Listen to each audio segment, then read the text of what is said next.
Tengan ustedes muy buenas tardes. Vamos a empezar nuestra clase, a continuar nuestra clase sobre derecho civil.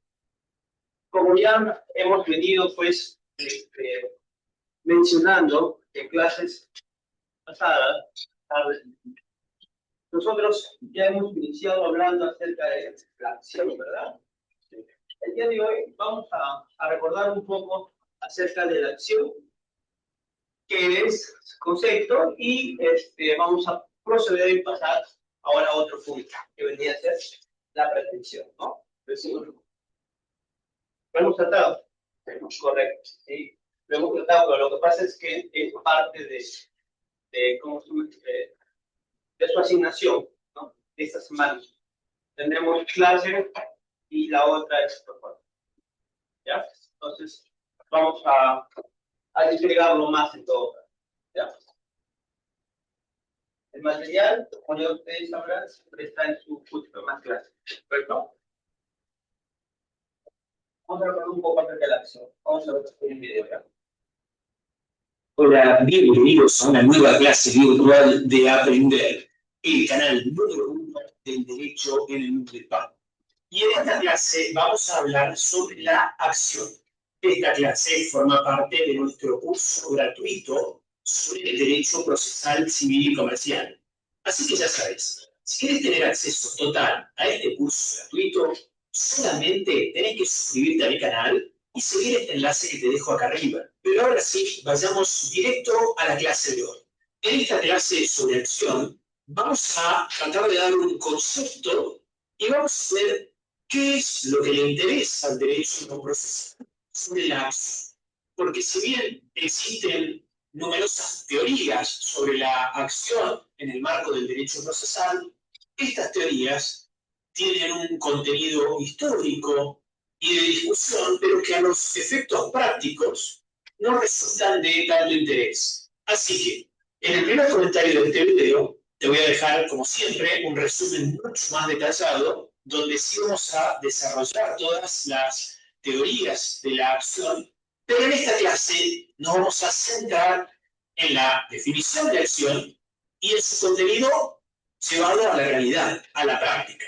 Y en este sentido, la acción es un acto de contenido procesal que está destinado a efectuar un reclamo a la autoridad jurisdiccional y su génesis se asienta en un conflicto de neto corte adversarial. Es decir, y en términos más simples, que la acción es un derecho que tenemos las personas para solicitar algo al juez. Y al derecho procesal le importa la acción como una actividad que ejecutan las partes, y más concretamente aquel que formula el reclamo al órgano jurisdiccional, y que se dirige a resolver un conflicto que exista entre dos o más partes. Entonces, en este sentido, una vez que el juez conoce la petición en cuestión, va a emplazar a la contraparte a comparecer. Y de este modo es que se inicia el proceso. Entonces, tal como lo pueden apreciar, la acción que consiste en pedir, en efectuar un reclamo, proviene del derecho constitucional de petición. Es uno de los derechos que están previstos en el artículo 14 de la Constitución Nacional, donde se establece que todos los habitantes de la nación gozan de los siguientes derechos. Y entre los derechos mencionados se encuentra el derecho de peticionar a las autoridades. Este derecho es el sustento de la acción en el marco del derecho procesal. Entonces, ante un conflicto, como por ejemplo, si yo le presto dinero a una persona y esta persona no me lo devuelve, tengo la opción de reclamarle a esta persona que me lo devuelva. También tengo la opción de dar por perdido ese dinero y no hacer nada. Y también tengo la opción de iniciar una acción ante el Estado para poder cobrar este dinero que yo he prestado. Entonces, esta acción, este acto, se basa en un conflicto proviene del derecho constitucional de peticionar a las autoridades y tiene por fin resolver este conflicto que he mencionado. Y además, hay que tener en cuenta que para iniciar la acción no se necesita ni siquiera tener razón o tener derecho. Por ejemplo, puede ser, y siguiendo con este caso, que yo nunca le hubiera prestado dinero a nadie, o que no hubiera sido un préstamo, sino que hubiese sido una donación. Sin embargo, el Estado debe garantizar el acceso irrestricto, libre de todo formalismo excesivo que limite la oportunidad de justicia. Y en todo caso, si la acción que yo estoy iniciando no tiene los suficientes fundamentos, la sentencia no va a ser favorable y punto. Además, la acción tiene carácter procesal. ¿Por qué? Porque más allá de la garantía que supone de peticionar ante las autoridades, tiene como finalidad la protección jurisdiccional. Y en último término, supone el derecho a la jurisdicción. Entonces, y recapitulando con lo que vimos en la clase anterior. En la clase anterior estudiamos el proceso y el debido proceso. Pero este proceso se va a iniciar y va a existir por la acción. Es decir, que el desarrollo del proceso, el desarrollo del debido proceso, debe por la actividad que realizan las partes. De tal manera que la acción resulta del conjunto de las actuaciones de las partes. Pero además, como ya lo vimos, la acción es jurisdiccional. Esto quiere decir que la acción procesal, en su juridicidad, es petición del juicio. Y el último extremo es la exigencia de un determinado derecho. Y hay que tener en cuenta que si el derecho no se cumple, no se satisface sin que exista un juicio, tampoco va a existir un juicio sin que exista la acción. Entonces, debe quedar claro en esta breve clase que la acción es un acto de contenido estrictamente procesal que está destinado a efectuar un reclamo. Reclamo que va dirigido a la autoridad jurisdiccional. Es decir, que la acción da inicio al proceso. De esta manera llegamos al final de la clase de hoy. Esperar. Perfecto. Entonces, el video ha sido muy exacto ya en lo que hemos visto sobre acción, ¿verdad? Entonces, la acción es un derecho, ¿verdad? ¿Sí o no? Básicamente proviene de un corte adversarial justamente ¿por qué un corte adversarial? Porque se discute entre uno y el otro, con intereses en conflicto o con intereses en oposición, ¿correcto? Buenas gracias.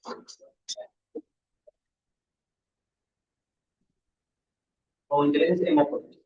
Consecuentemente, en este momento, lo que ya hemos visto es sobre derecho de acción. ¿Correcto? Ahora vamos a pasar a observar, pues, lo que vendría a ser la pretensión propiamente. Adelante.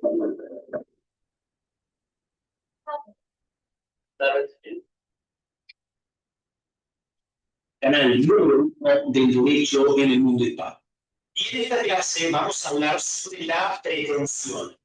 Esta clase forma parte de nuestro curso gratuito sobre el derecho procesal civil y comercial.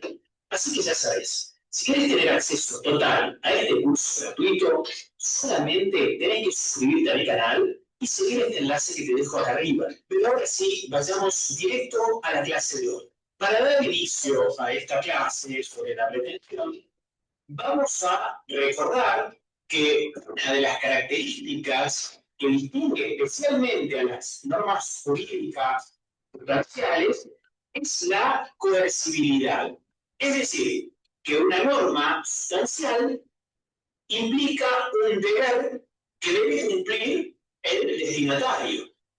De este modo es que diferenciamos a las normas jurídicas de otras reglas, como por ejemplo las reglas de cortesía o de las normas morales. Ahora bien, que una norma sea coercible significa que existe una posibilidad de imponer el acatamiento de esta norma y de esta manera doblegar la voluntad de la persona que se rehúsa a cumplir con una norma. Pero hace falta medios para que se justifique esta actividad compulsiva. Y en este caso, para poder hacer cumplir una determinada norma, para doblegar la voluntad de la persona que se rehúsa a cumplir una determinada norma, el primer movimiento natural es el de hacer un pedido, es decir, hacerse oír ante las autoridades. Y lo que se pide a las autoridades, es decir, lo que se pide al juez, es una pretensión. Y la pretensión entonces se diferencia del derecho de acceder a los jueces, que viene a ser la acción que estudiamos en la clase anterior. Entonces, una cosa es la acción y otra cosa completamente distinta es la pretensión. La acción, habíamos visto que es el acto que está destinado a efectuar el reclamo ante el juez y que proviene del derecho constitucional de peticionar las autoridades. Ahora bien, la pretensión es lo que se pide al juez. Entonces, ante la pregunta de ¿qué es la pretensión?, vamos a establecer que la pretensión es eso que se reclama ante el juez, frente a un destinatario que va a ser la parte demandada. Y este reclamo corresponde a un conflicto de índole jurídica.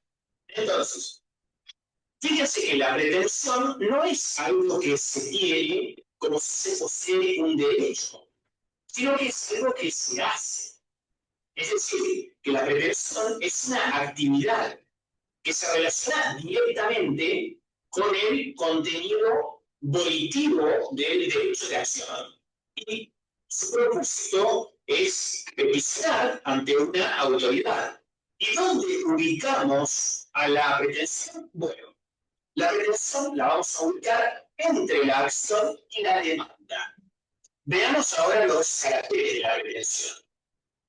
Los caracteres, lo primero de ellos es que no constituye un derecho, sino un acto que puede caracterizarse como una declaración de voluntad petitoria.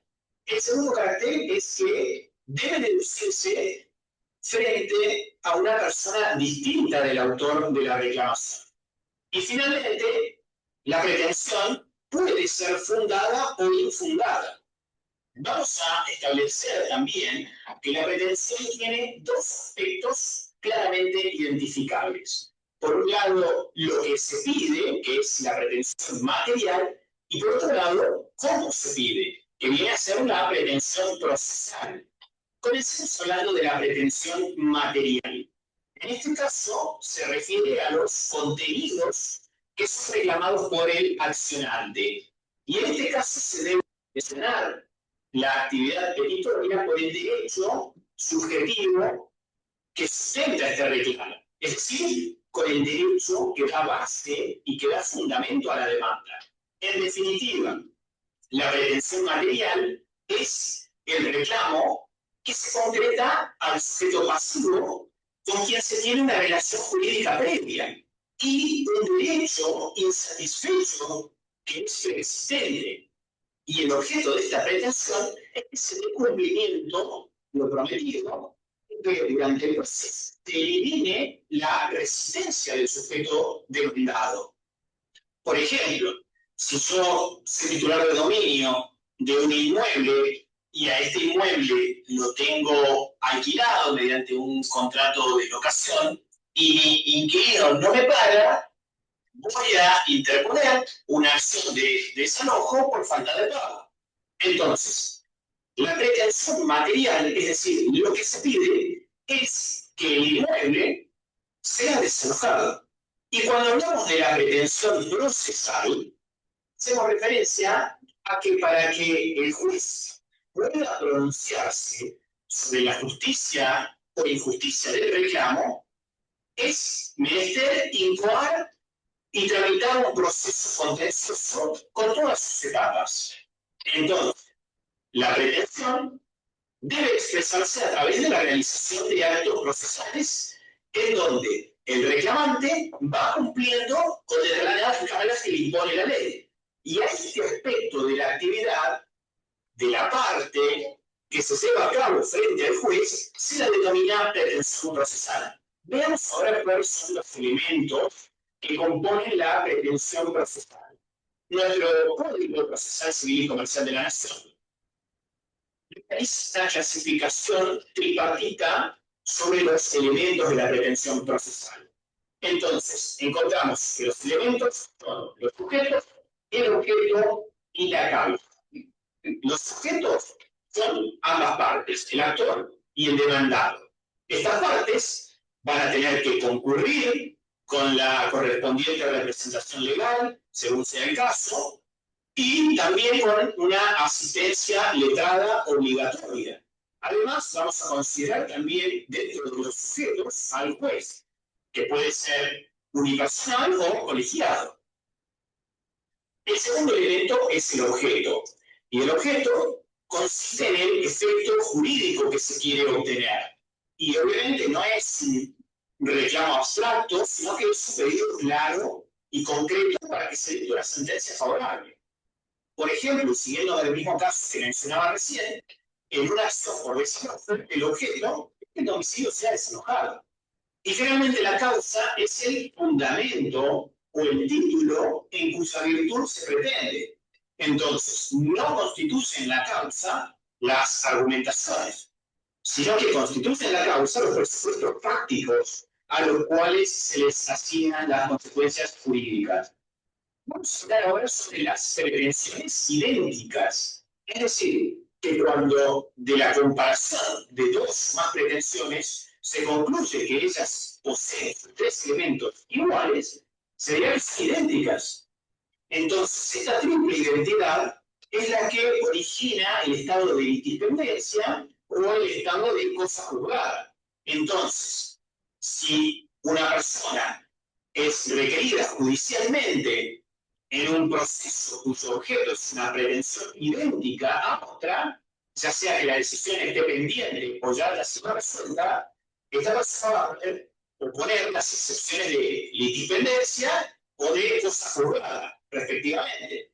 Por ejemplo, si yo soy demandado a fin de pagar una suma de dinero que yo había recibido en concepto de préstamo por parte de Juan, y se llega a una sentencia que establece que yo no debo pagar absolutamente nada porque no había sido un préstamo, sino que había sido una donación, y posteriormente, nuevamente, soy demandado por Juan a fin de que le devuelva un dinero que supuestamente me había prestado, encontramos que estas pretensiones son idénticas. Por ende, yo puedo poner la excepción de cosa juzgada, y esto muere acá. Y si no encontramos pretensiones idénticas, vamos a encontrar pretensiones conexas. Porque cuando de la comparación de dos o más pretensiones se concluye que están vinculadas por el objeto, o por la causa, o por ambos elementos a la vez, se dirá que estas pretensiones son conexas. Y esto va a poder tener relevancia para la acumulación de pretensiones y la acumulación de procesos. Cuestiones que vamos a estudiar en las próximas clases. De esta manera llegamos al final de la clase de hoy. Este va a ser. Bien, ahora sí. Partimos. Acción, pretensión. Diferencias. Diferencia, acción, pretensión. Hemos tenido clase de acción, pretensión. Hemos visto el video, ya hemos visto cómo se desarrolla. Bien. La acción da el inicio al proceso y la pretensión se da ya cuando el proceso está iniciado. Ya. Recordamos entonces que de todas maneras la acción es un derecho, obviamente, correcto. Tiene naturaleza, tiene la pretensión es una voluntad declarada. Una voluntad declarada, ¿no? Que se sostiene, que se basa en qué? En una base normativa, Sí. ¿Correcto? En una base normativa. Para llegar a una pretensión, nosotros vamos a afirmar algo, ¿no? Vamos a afirmar algo, vamos a querer que se nos reconozca un derecho. En cambio, en la acción, ¿qué es lo que queremos? Tutelar el derecho. ¿Cómo? Tutelar el derecho. Tutelar el derecho. Ya. Acceder a Acceder a la justicia, esperando una respuesta positiva o negativa. ¿Correcto? Sí. ¿Sí? Porque pues aquí la parte actora acá, ¿quién es? ¿Quiénes son los sujetos en una acción? Mandante, demandado y la consecuencia. En una acción. El demandante. El demandante y el demandado.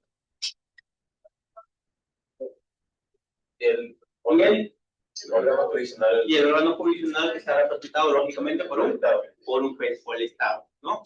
Ya, el Estado está representado por el órgano jurisdiccional, el órgano jurisdiccional está representado por el juez. Sí. En cambio, en una pretensión, sí hablamos de sujeto activo, sujeto pasivo, demandante, demandado. ¿Y por qué no incluirlo? Al juez también. ¿Correcto? Porque es quien va a dirimir sobre un conflicto de intereses que hemos puesto a debate. ¿Correcto?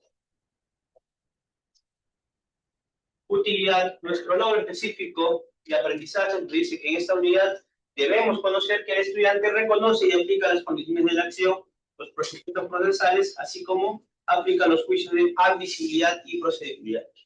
El logro de esta sesión número 2 nos dice que al finalizar la sesión, el estudiante va a identificar plenamente la pretensión procesal civil, el derecho a la acción y la pretensión, que es nuestro tema o nuestro desarrollo del tema específicamente el día de hoy.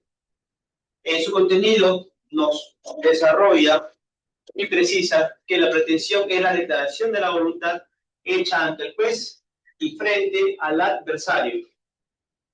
Es el acto por el cual se busca que el juez reconozca algo con respecto a cierta relación jurídica. ¿Por qué decimos que era respecto a cierta relación jurídica? Porque el conflicto de intereses versa sobre, claro, entre demandado y demandante, pero versa sobre cierta relación jurídica, ¿no? Porque de lo contrario, si por A o B, entre ambos hubiera un conflicto, pero que no tuviera relevancia jurídica, ¿cómo llegaríamos acá? ¿No? ¿Sí o no? Tendría que haber relevancia jurídica, lógicamente, para poder discutirlo en la vía jurisdiccional, ¿correcto? ¿Qué cosa, por ejemplo, no podríamos discutir en la vía jurisdiccional que pudiera ser un conflicto? pelea. Una pelea con los agresores. Bueno, no necesariamente. Eso se ve en violencia familiar, ¿no? Tenemos física y psicológica todavía. Los 3 soles que me dé mi amigo y primo. Ese es un préstamo, un préstamo.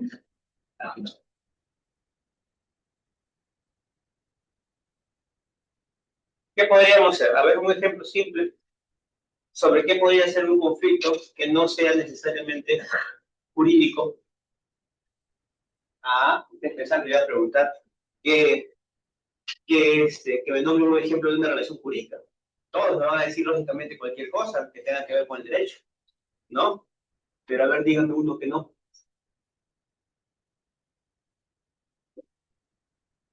Ese es lo malo del Código Civil, que está muy completo y podemos relacionar todo casi. No nos da muchas salidas.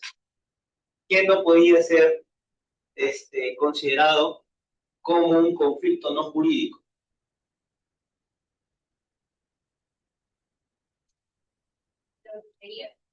La brujería. Los prestamistas. Prestamistas. Si hablamos de préstamo, hablamos de algo que está en el Código Civil, ¿o no? Sí. Ya, bajo cualquier modalidad, por supuesto. Pero sí, que no hay, por ejemplo, el gota a gota, eso está. Pero existen los contratos verbales y ellos celebran contratos verbales. Entonces, sí, está reglamentado. Si es un conflicto de intereses. El tema de la brujería, por ejemplo, interesante, ¿no?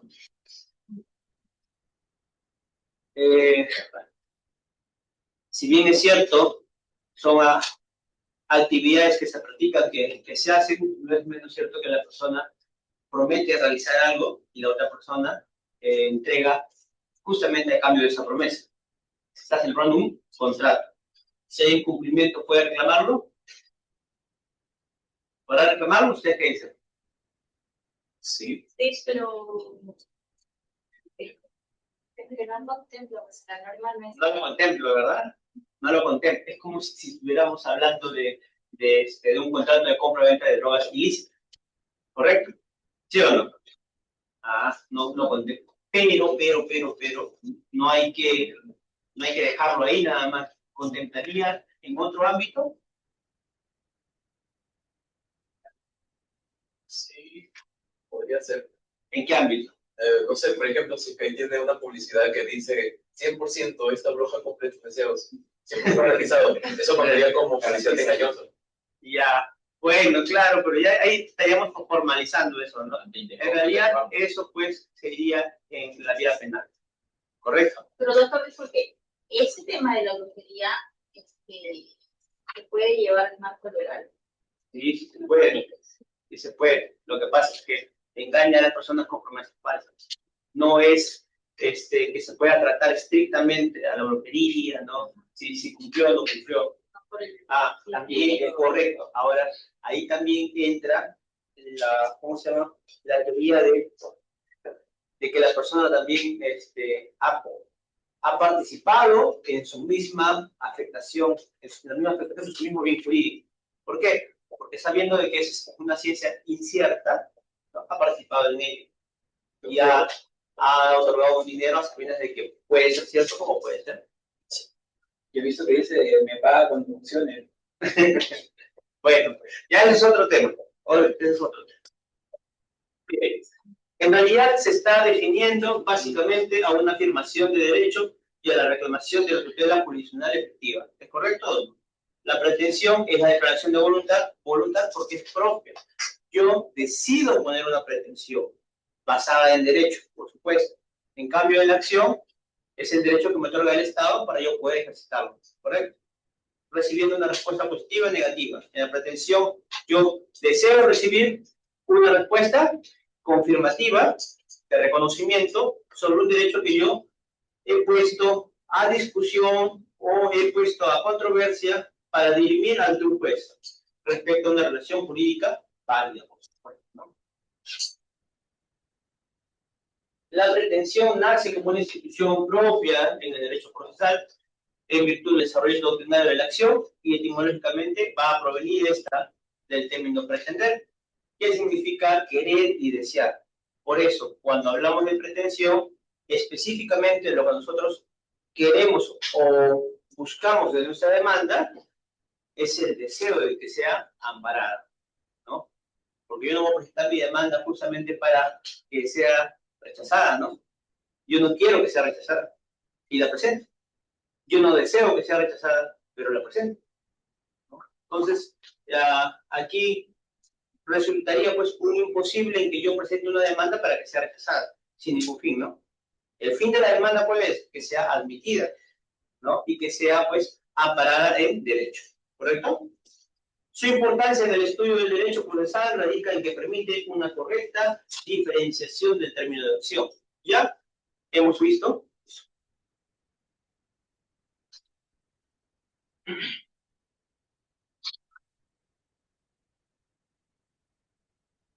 Objeto de la pretensión. ¿Cuál es el objeto de la pretensión? Nos dice, es lo que se solicita en la demanda. La materia sobre la que versa, por lo que comprende fundamentalmente dos aspectos. El objeto, que es el bien o el derecho que se reclama, y la causa jurídica que constituye el soporte de esto. En este objeto de la pretensión tenemos dos características. El objeto propiamente y la causa jurídica que constituye el soporte de esto.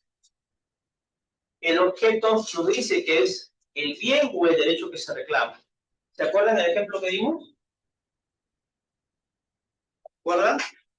Demanda de desalojo, desalojo, desalojo por plan de precario, desalojo por incumplimiento contractual en la renta mensual. ¿Sí? ¿Se acuerdan o no? ¿Sí? ¿El objeto cuál era?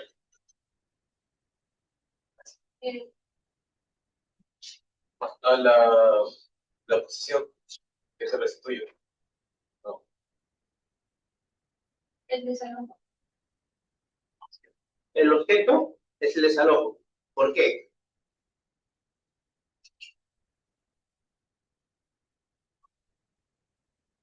Pero que te espera obtener la restitución de la posición. Ya, correcto. Porque hay una causa y hay un efecto, ¿verdad? Entonces, mientras que uno se sustenta pues en el derecho propiamente, que es porque uno puede amparar su demanda en una demanda de desalojo, el efecto de la misma que es la restitución de la posesión, ¿correcto? ¿Sí? Ujú. Puede bajar un poquito el ejercicio. Ya.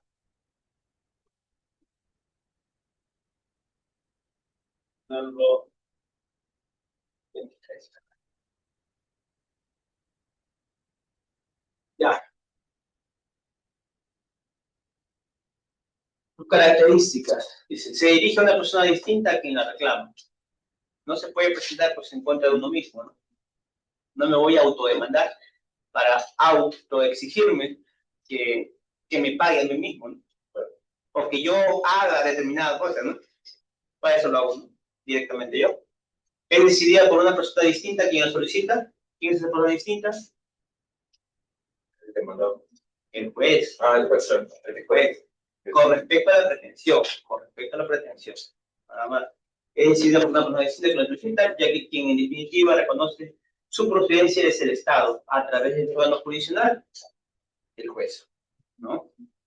Jurídicamente dice, como expresa Coiturin, dice, solo requiere el auto de atribución que de un derecho o la afirmación de tenerlo, lo que presupone una situación de hecho que, lo dicho de otra manera, es un acto de voluntad y no un poder o un derecho como lo es la acción, ¿no? Acá directamente se configura nuestra voluntad propiamente de querer someter esta pretensión pues al ámbito jurisdiccional. Aquí están justamente los elementos de los cuales estamos hablando en nada. Aparece el sujeto, aparece el objeto y aparece lo que vendría a ser. Siempre hay que separar la pretensión de la acción. Por eso es que insistimos en recordar a la acción. En la acción los sujetos son el actor, sujeto activo, y el juez, quien encarna el Estado, es el sujeto pasivo. Por eso antes le dije, ¿quiénes son los sujetos en la acción? Es el sujeto activo, que es el actor, y es el sujeto pasivo, que vendría a ser, perdón, el Estado, representado por el juez. Claro, es lo mismo, ¿no? Pero bajo esa línea, pues, es el Estado, que es representado por el órgano judicial, y a la vez está representado por el juez, ¿no? En tanto la pretensión, sí es el sujeto, recordamos que es voluntario, ¿verdad? Entonces es el actor, es el demandante, es el pretensionante, sujeto activo. Y como esto tiene un corte adversarial, o sea, un corte de contienda, un corte donde hay disputa o diferencia de opiniones o diferencia de intereses donde se está disputando cada uno, existe un demandado o un pretensionado, ¿ya? Que es a quien le recae toda esa fuerza.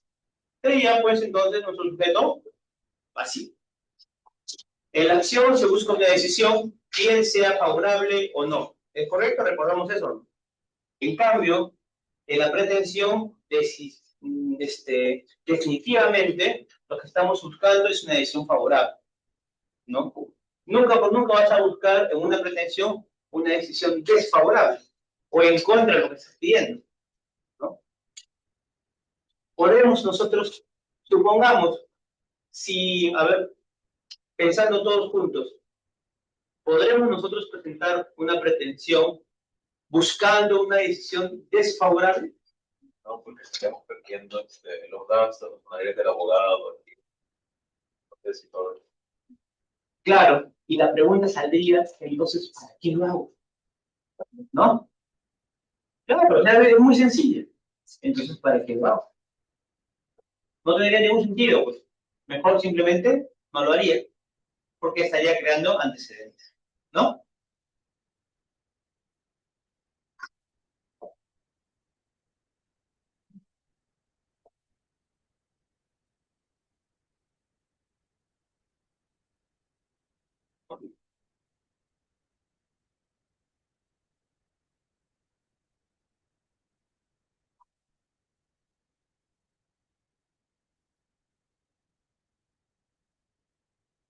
Pasamos a nuestro siguiente punto, que es la redacción de la demanda.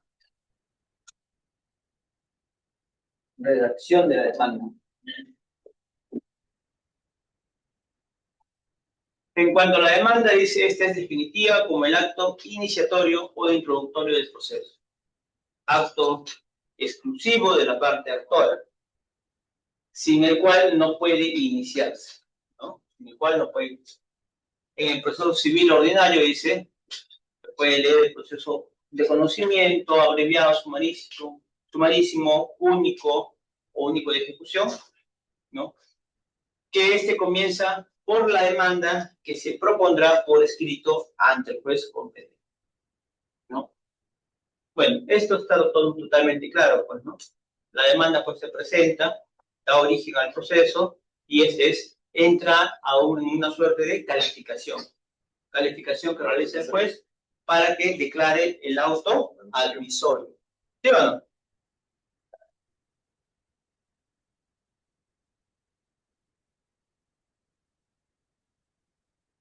Con la demanda, ¿qué se ejerce? ¿La pretensión o la acción? La acción. ¿Ya? La acción. ¿Está bien? Y de ahí, como es un derecho propiamente, se deduce, ¿no? Se vincula la pretensión. ¿Correcto? No se hacen independientes. Ambas pertenecen o están unidas íntegramente.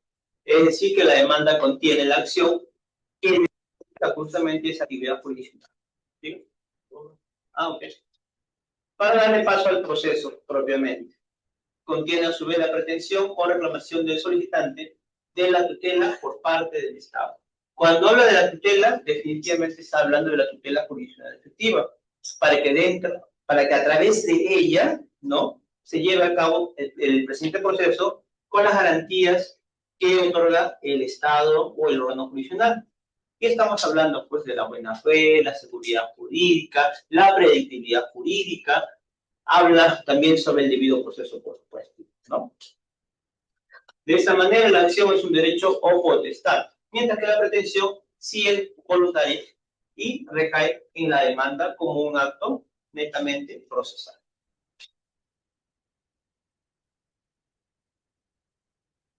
Hablamos sobre esto también, que nos dice el contenido de la redacción de la demanda, algunas características o formas de cómo redactarlas para tenerlas en consideración plenamente.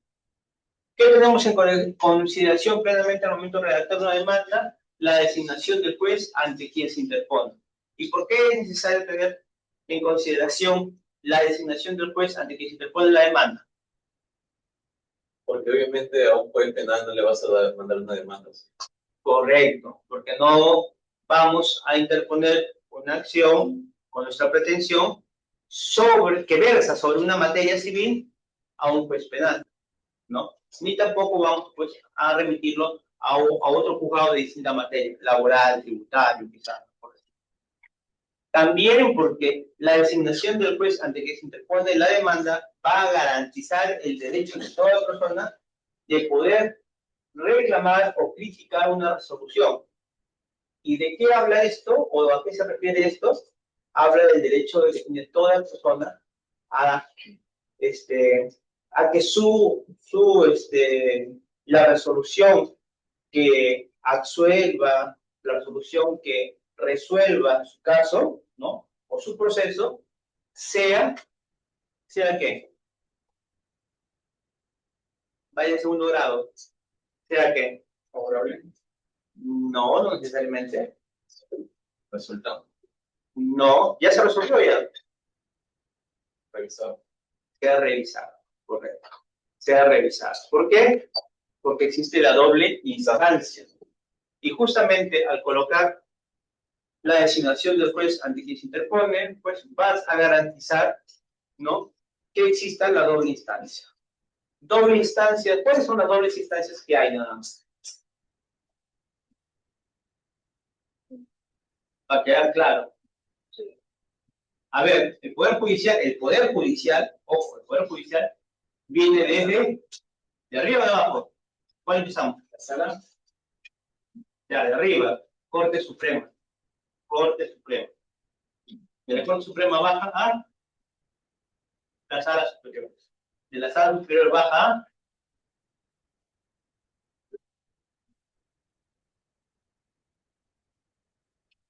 no baja a la Sala Inferior. Tampoco. Baja a los juzgados especializados. Ah. Y de ahí quedamos. Juzgado de paz letrado o juez de paz letrado. Y de ahí quedamos. Y luego aparecen los jueces de paz. Correcto. Con eso concluimos, ¿verdad? ¿El juez de paz es igual que el juez de paz letrado? Ya. ¿Cuál es la diferencia principal? ¿Puede ser un docente? ¿Un docente? Ya. Una persona Puede ser. ¿Cómo? una persona versada que tenga conocimientos del derecho.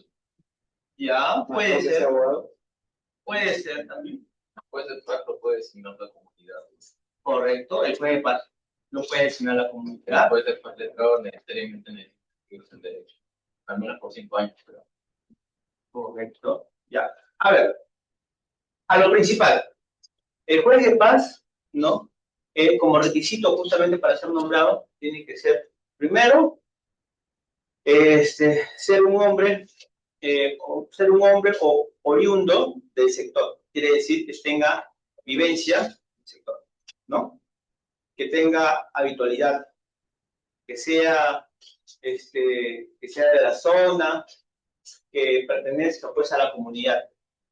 Dos, que lógicamente tenga la mayoría de edad, o sea, capacidad de ejercicio.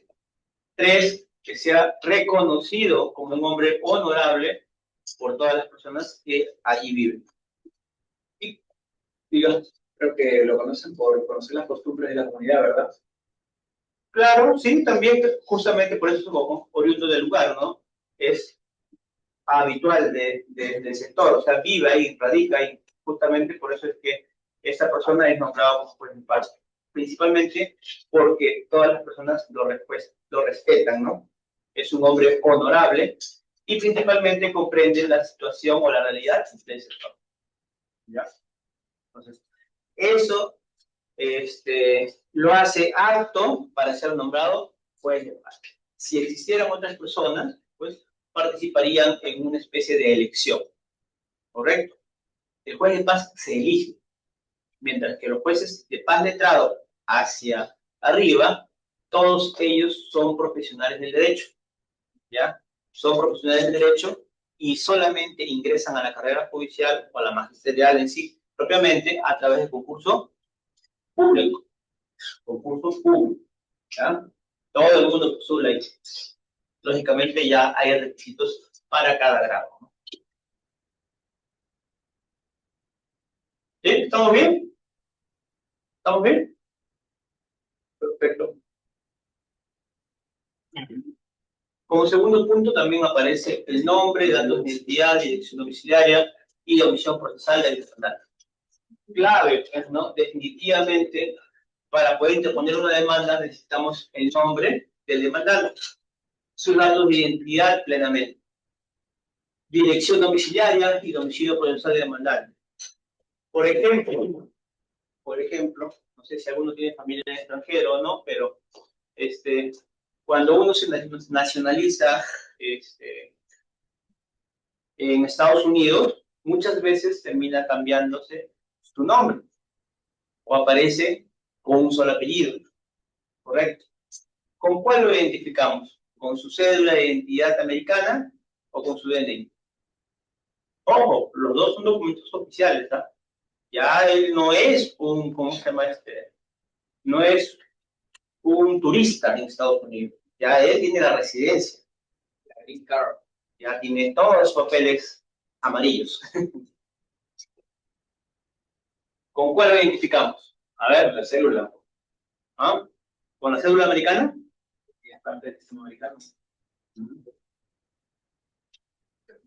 ¿Qué dicen? Vamos, ¿no? Una pregunta simple, a ver. ¿Con cuál lo identificamos?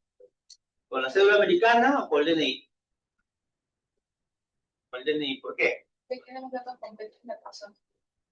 Porque tiene los datos completos de la persona. Ya. Es válido, sí, es válido.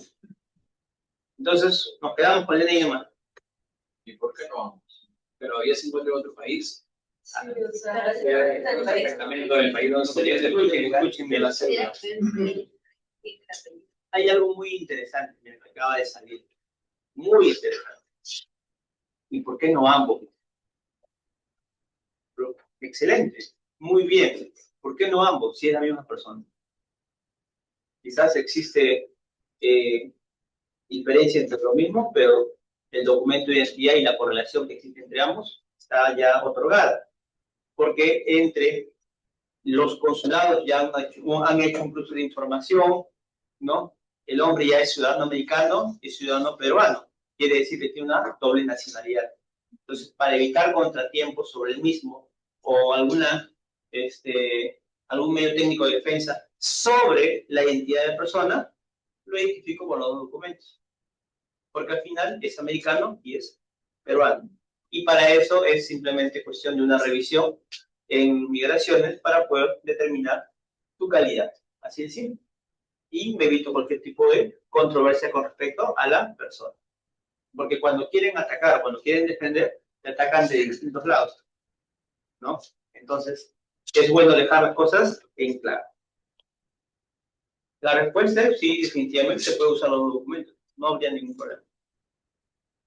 ¿Ya? Domicilio, dirección, o la dirección domiciliaria propiamente, definitivamente consignar un domicilio que no solamente sea su domicilio, sino que pueda ser ubicado, ¿no? ¿Por qué? Porque en alguna oportunidad también, no sé si lo referí aquí, pero agarramos y decimos, ¿no? Yo vivo en Santiago, en La Venta, en Santa Dominguita, sin número, ¿no? Y el pobre notificador pasa pues, por todas las chacras, por todos los puntos, y dónde será, pues, ¿no? Buscando el nombre, porque tiene que buscar por el nombre, no es que no tiene número, hasta hallarlo o preguntando, ¿no? O sin ir muy lejos, ¿no? Acá hay, ¿cómo se llama? Sectores donde, por ejemplo, en el centro de Ica hay calles, ¿no? En calle Ica, pero sin número, dice, ¿no? ¿Dónde será? Menos mal que solamente la calle Ica, por ejemplo, solo tiene una cuadra, ¿no? A excepción de los caseríos, ¿no? Que no es una cuadra, sino son muchas extensiones de tierra por ser un sector rural. El domicilio procesal del demandante, pues, está constituido. ¿Por qué está constituido el domicilio procesal del demandante? Por su residencia habitual. El procesal. Su domicilio del demandante es el domicilio habitual. No vive, ¿no? Quizás vive, pues, bueno, generalmente, pues, las personas viven en familia, ¿no? En pareja, con sus hijos, con sus padres, ¿no? Y a veces, pues, estar metido en un problema judicial no es agradable y no desea, pues, que lleguen los papeles ahí, porque perturba la tranquilidad de la familia, ¿no? Del entorno. Entonces dice, no, yo voy a tener mi domicilio procesal. El domicilio procesal es el que se utiliza necesariamente para todas las comunicaciones que emanan del proceso. Se lo puede mandar como domicilio procesal a la dirección del abogado. Correcto. Así es. Justamente a eso vamos. El domicilio procesal generalmente es la dirección del abogado. ¿Ya? Ahora, como estamos en la virtualidad, el domicilio procesal consta, ¿no? ¿De qué? De la casilla electrónica, llamada SIGNORE. ¿Correcto? Asimismo, también contamos con un correo electrónico actualmente para poder conectarnos a las audiencias que se programan. ¿Correcto? Y además, ahora se ha vuelto a usar las casillas físicas. ¿Han escuchado o no? ¿Qué será eso? Pues si se dejó de usar no sé cuántos años, 10 años. ¿Notificación? ¿Ah? ¿Notificación debajo de la puerta? No, las casillas físicas son casilleros que se encuentran, no es como un locker, pero son unas casillas que se encuentran, ¿dónde? Colegio de abogados. Bueno, ese es cierto también. También hay casillas en el colegio de abogados, pero acá en Ica no hay eso. Bueno, yo tengo conocimiento, no hay. Y ahorita conjunto no. En el Colegio de Abogados de Lima sí hay eso. ¿Por qué? Porque sí tienen mucho espacio, ¿no? Acá la casilla física que yo les digo es la que está imponiendo ahorita, es el Poder Judicial.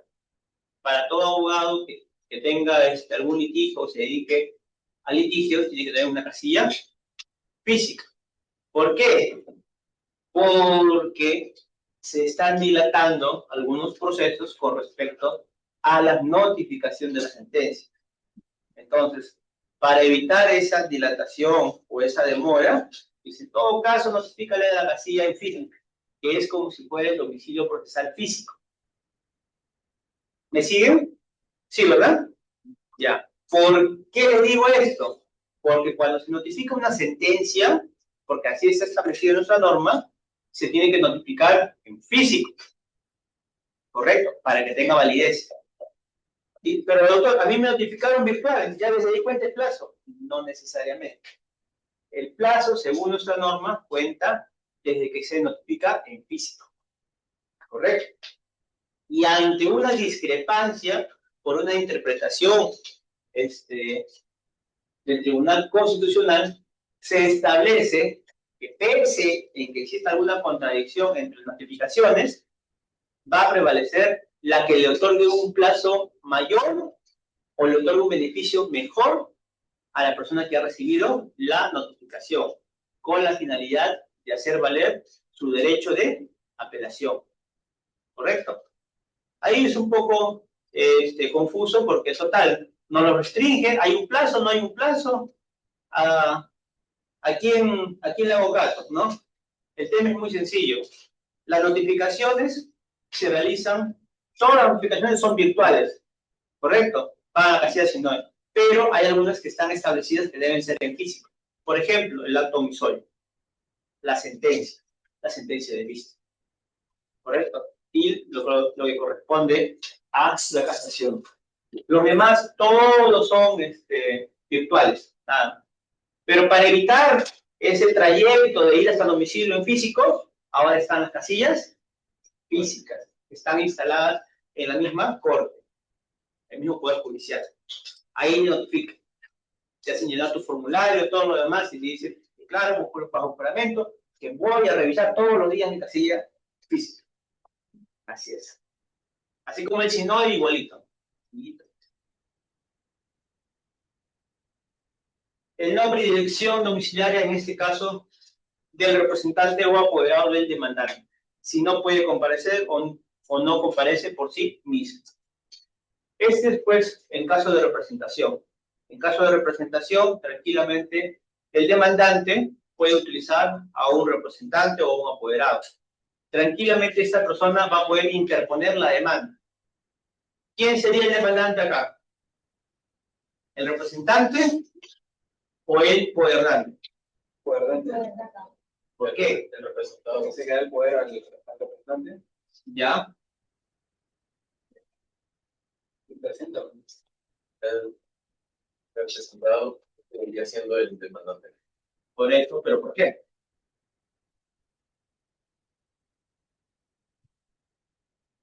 ¿Por qué el poderante seguiría siendo el demandante? Si le otro no va a poder al apoderado para que presente su demanda. Porque es la persona que exige el derecho que cumpla. Porque además el representante sigue la voluntad del poderante. Porque es aquel al que se le vulnera el derecho. Claro, correcto, muy bien, los tres están bien, muy bien. ¿Por qué? Porque definitivamente la vulneración del derecho o el perjuicio del derecho se le ha hecho al apoderante, ¿correcto? Y es el apoderado quien se le ha otorgado la facultad de accionar ese derecho, ¿correcto? Estableciendo una pretensión. Entonces, definitivamente, el apoderado no actúa por cuenta propia, no pelea sobre su derecho, pelea en interés de un derecho que ha sido afectado, que ha sido perjudicado. En este caso, el de su poderante.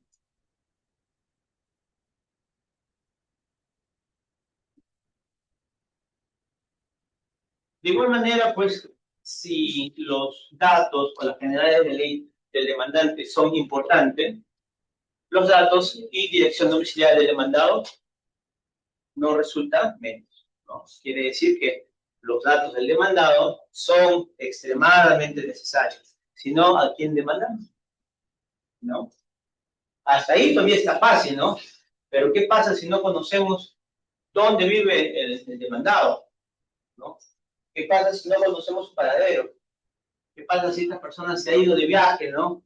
Y ha abandonado quizás a su hijo, o ha dejado deudas pendientes? ¿Cómo lo ubicamos?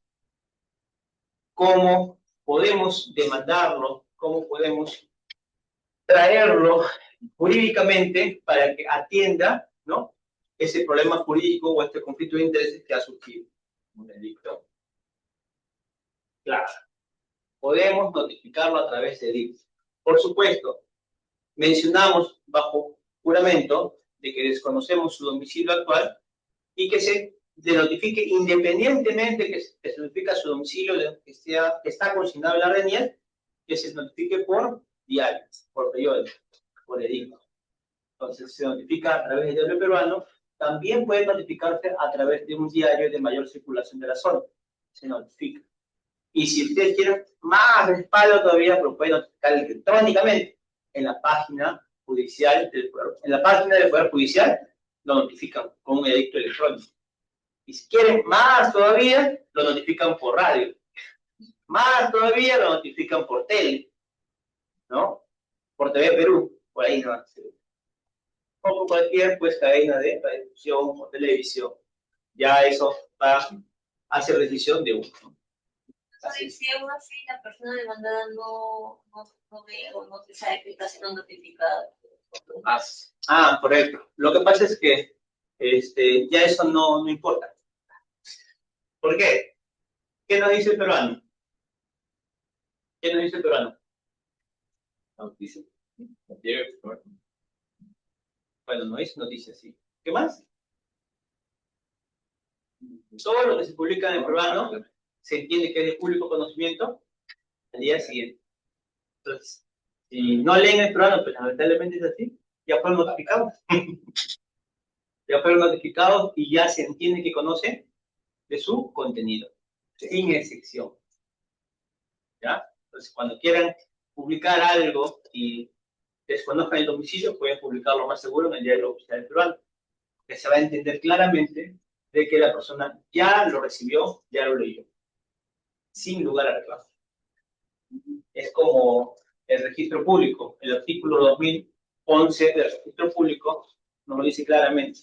Se presume, sin admitir prueba en contrario, que toda persona conoce el registro. ¿Ah? Clarito te dice, se presume, sin admitir prueba en contrario, que toda persona conoce el registro. O sea, quiere decir que aunque no saques tu copia literal y compres un inmueble, ¿no?, con la simple presunción o la buena fe de la persona por ser un familiar y te venda su casa y al final termine siendo de otra persona, la responsabilidad fue tuya. ¿Por qué? Porque debiste tomar precauciones. Y esas precauciones te dijeron claramente que en registros públicos aparecía otra persona, otro dueño, otro titular. Y si tú no quisiste tomarla, simplemente contribuiste a la afectación de tu mismo derecho, ¿no?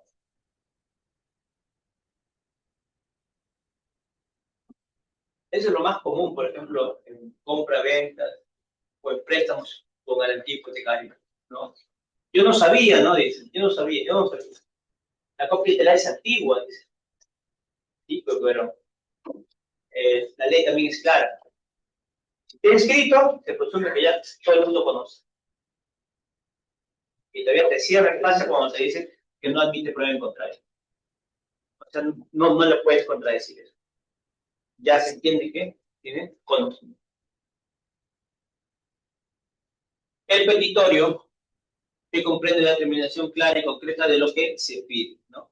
Definitivamente el petitorio consta, pues, de lo que uno va a pedir de manera clara, de manera concreta, sin extenderse, sin alargarse, sin colocar, pues, una hoja entera de petitorio, ¿no?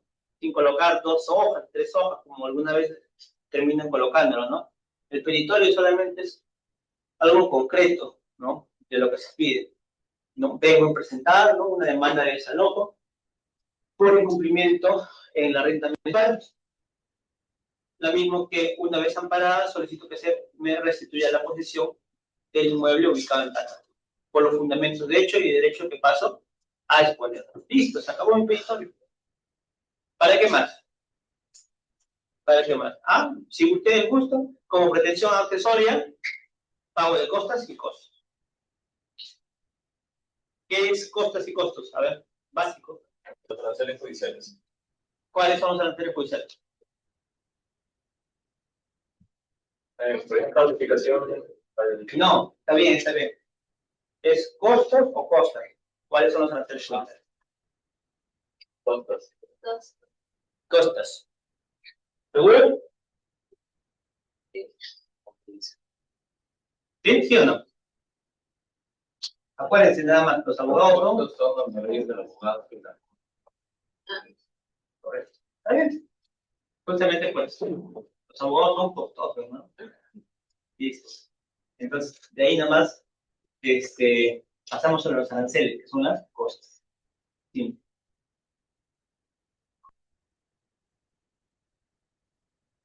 Los hechos en que se funda el petitorio. Definitivamente hablamos de los fundamentos de hecho, ¿no? Los hechos que se fundan en el petitorio están expuestos numeradamente en forma precisa, con orden y claridad. Señalar necesariamente un orden y una claridad es totalmente relevante, es importante, porque lo que ustedes tienen que buscar es que el juez les entienda, pero a primera vista nada más. Con la primera lectura, si es posible, que el juez lea su demanda, ya debe entender ya cuál es la posición que ustedes tienen. O debe entender lo que ha sucedido o lo que ha pasado. Básico nada más. ¿Ya? Claro, con una facilidad de narrativa que no solamente describa lo que ha pasado, sino que trate también de enganchar a la lectura, ¿no? Para que el juez no se desprenda de la misma. La fundamentación jurídica, como he venido comentando, la fundamentación jurídica no es ver el artículo, copiar y pegarlo nada más, ¿no? Porque algunos hacen ello, ¿no? Copian el artículo, lo ponen. La Constitución dice el artículo 2, dice 3, lo copian. También en este Código Civil, también en este Código Civil. El título criminal, también el título criminal. Total, como 10 hojas de pura norma copiada nomás, ¿no? No es el tema. No es el tema. Para poder realizar una correcta fundamentación jurídica, hay que consignar la norma, ¿sí? O sea, dónde está expresada, dónde está señalada, y hacer una pequeña reseña de la misma, mencionando su utilidad de esta norma con el caso en cuestión, en concordancia con mi pretensión. Esa es la forma correcta de realizar una fundamentación jurídica. ¿Ya? Ojo, en materia civil, en materia civil, todo lo que uno diga tiene que estar sustentado. Todo lo que uno señale o precisa tiene que estar sustentado, corroborado.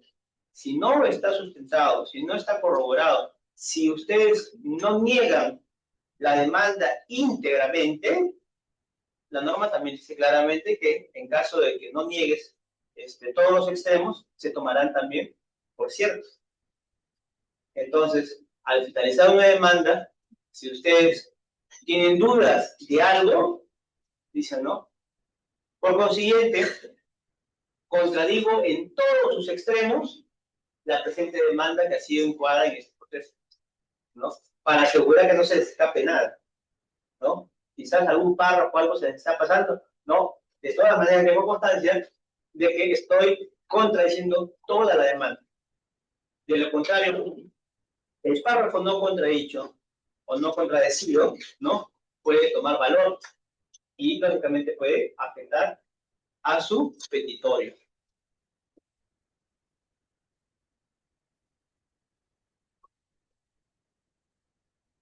El monto del petitorio, pues definitivamente trae relevancia para poder establecer el tipo de juzgado al cual va a ir, ¿no? Si es palestrado o si es jugador especializado. La indicación de la vía procedimental corresponde básicamente por un tema de orden, ¿no? Por un tema que va a determinar cuál es la vía procedimental. Pero no se crean eso de que va a determinar, ¿no? Eso es lo que ustedes piensan, eso es lo que ustedes creen. Que por supuesto, gracias al estudio, ustedes lo van a manejar muy bien.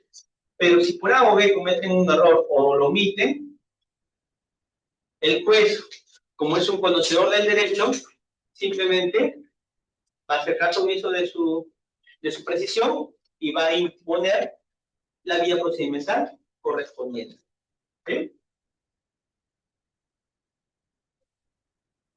Los medios de prueba, al igual que los medios jurídicos, que los aportes jurídicos, esos medios probatorios no solamente se consignan, ¿no?, de manera específica, sino que se consignan, se colocan, siempre haciendo o señalando su utilidad. ¿Qué es lo que demuestran con ese medio probatorio? ¿No? Con los recibos de pago, con el estado de cuenta, acredito que el inquilino ha venido pagando de enero a marzo. Nada más. Y después del estado de cuenta actualizado, pues dice claramente que los demás meses no ha cancelado ni un solo. La copia literal que acredita el titular, ¿no?, de la propiedad, quién es el dueño, por ejemplo, ¿no? Bien, entonces, esa es nuestra clase el día de hoy. ¿Alguna pregunta? ¿Duda? ¿Inquietud? ¿Saben los pinos, Marco? Perfecto. A ver, tenemos hasta las 6, ¿no? Correcto. Ya. La otra vez hicimos, o estábamos preparando la redacción de una demanda, ¿verdad? Ya. El día de hoy vamos a realizar solamente un mapa conceptual. ¿Ya? Vamos a realizar un mapa conceptual de nuestra clase. Nada. Ya, jóvenes, a ver. Para cerrar nuestra clase vamos a mencionar nuestra conclusión. Pero la conclusión la vamos a hacer con ustedes. Fácil, ya lo tenemos ya totalmente definido, ¿no? ¿Qué es la pretensión? La declaración por parte del juez para que se resuelva ante algo que nosotros pedimos con el amnistía. Correcto. Ya lo tenemos definido. Ahora, ¿para qué usamos entonces la pretensión?